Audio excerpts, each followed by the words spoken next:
अल्हम्दुलिल्लाह वस्सलातु वस्सलाम अला रसूलुल्लाह। ग्रुप आपको मसाइल और उनका ग्रुप में सवाल आयो है रिडें जी ज़कात जो निसाब करो है। सवाल सुनो जी, सवाल फरमायो जी। रेडो 40 है मथारी रेडो ज़कात कितनी है?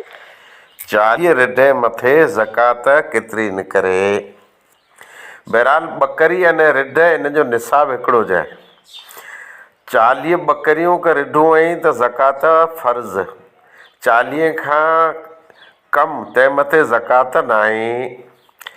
40 थी 120 सूदियां, हिकिड़ो पौरू, 40 ते हिकिड़ो, 60 ते हिकिड़ो, 80 ते हिकिड़ो, 100 ते हिकिड़ो, 120 सूदियां ज़कात ख़ाली हिकिड़ो पौरू आहे। ॿिए कहिड़ो न थिए जे 40 ते हिकिड़ी त 40 जे डबल ते केतिरी। 40 थी 120 सूदियां हिकिड़ो पौरू, 120 थी 200 रिढूं क बकरियूं 2 पौरू, 200 पुठिया 200 मथा जे वधी वियूं त 3।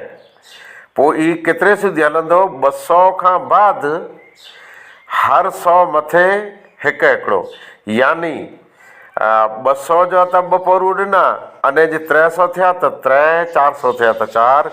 इन लेवल ते रिढे बकरी जो निसाब ज़कात है। अल्लाह वधारे बहितर ॼाणे थो। आख़िर दवाना अल्हम्दुलिल्लाहि रब्बिल आलमीन।